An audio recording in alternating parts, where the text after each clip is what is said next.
Episode 2, the ultimate failure of Scientology. Ultimate failure is Mary, some girl named Marie, I don't know. I'm going to focus on her.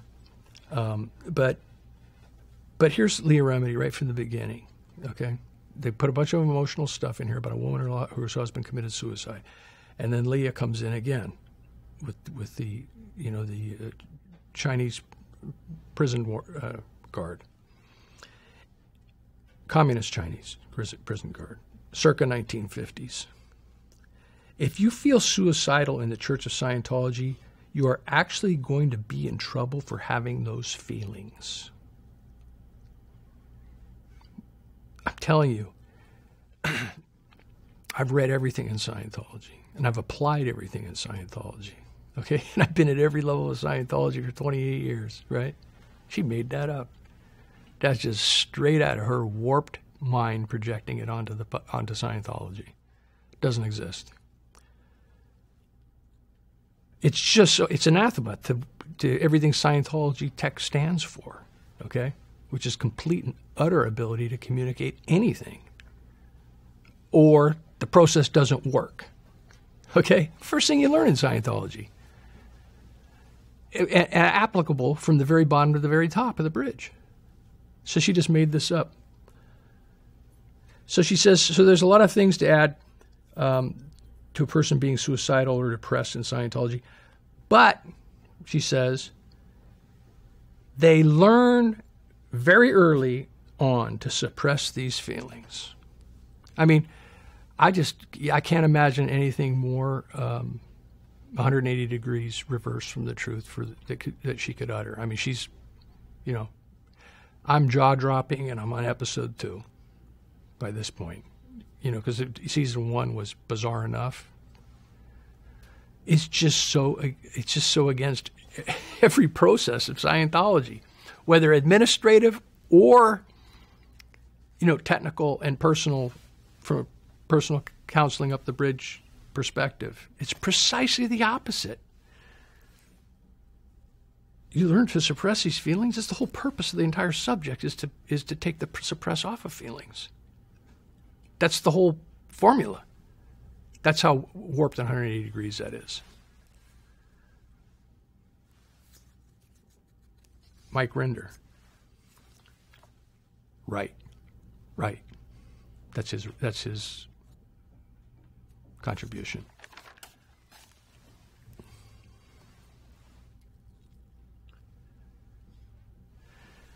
So this kid named Aaron Poulin committed suicide, right? I guess 18 years ago, something like that.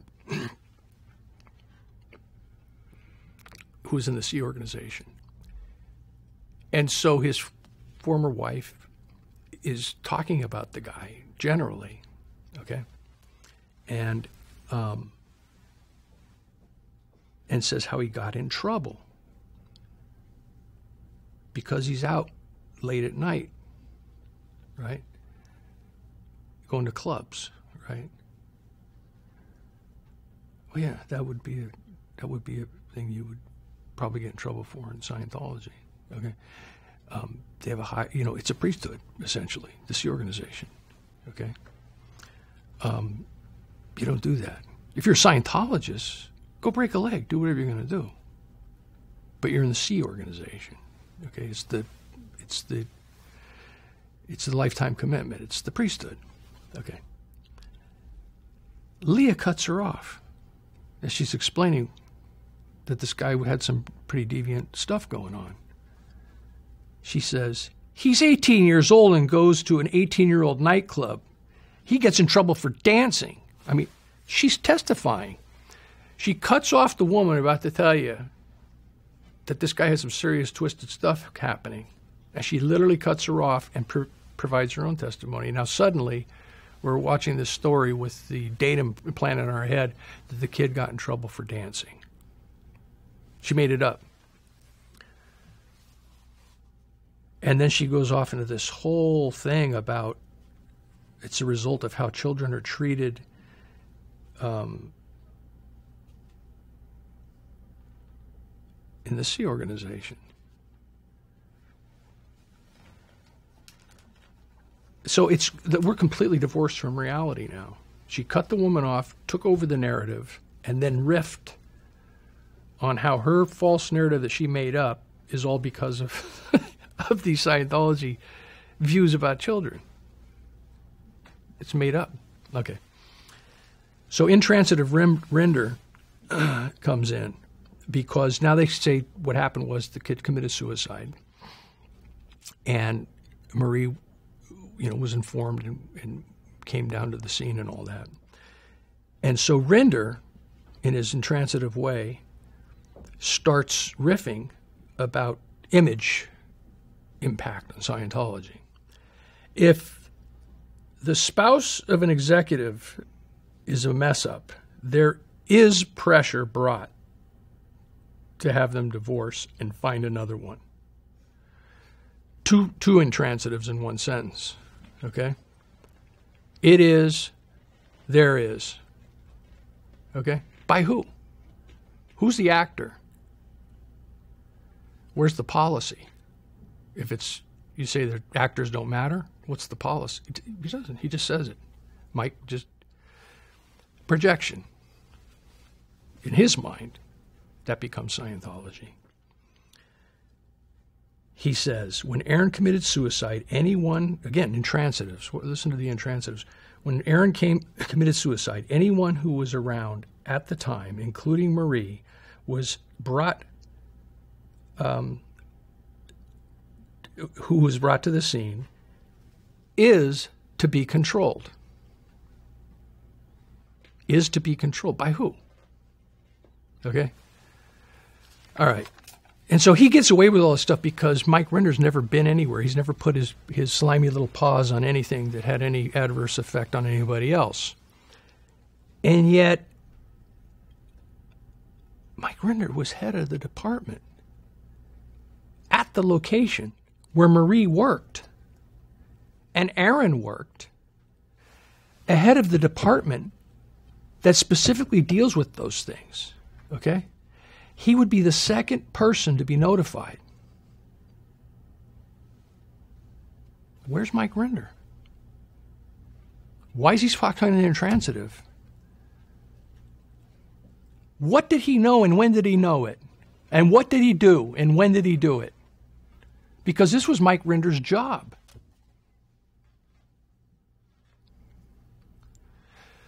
So much so that it gives him the authority to make these intransitive, subjunctive statements.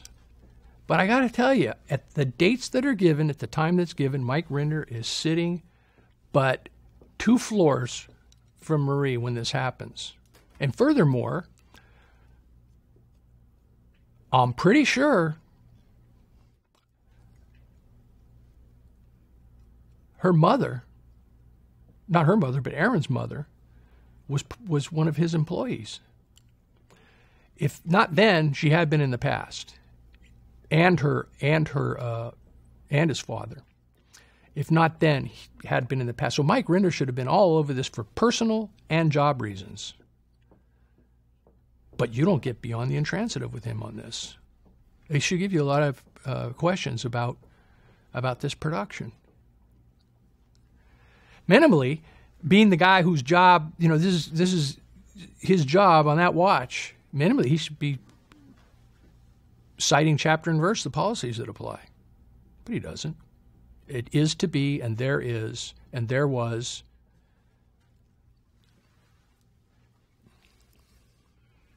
This goes throughout the series. I'm telling you, every episode from here on out, this arises. Where is Mike Rinder? And if something nefarious happened, why doesn't he just tell us about it, since it was his job to be there and take care of it?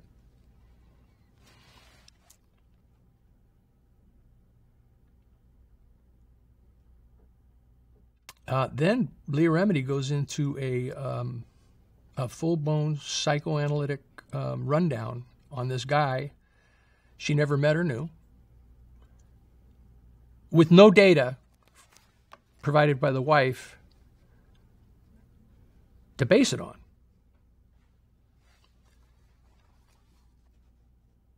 They looked at him as somebody undesirable. Who's they? Mike, you were there. You were responsible. They didn't have compassion for him. How do you know? You weren't there. Mike was supposed to be there. Mike presumably was there, but he's Mickey the Dunce right now. He's not saying nothing. They created a person who felt he couldn't communicate. Based on what? He may have been the greatest communicator in the world for all we know. He may have put Ronald Reagan to shame. We have no data. She's just riffing as she goes along. He felt tremendous guilt for whatever he was doing, because the church is not a passionate one. The Church of Scientology is not a passionate one. Whatever he was doing.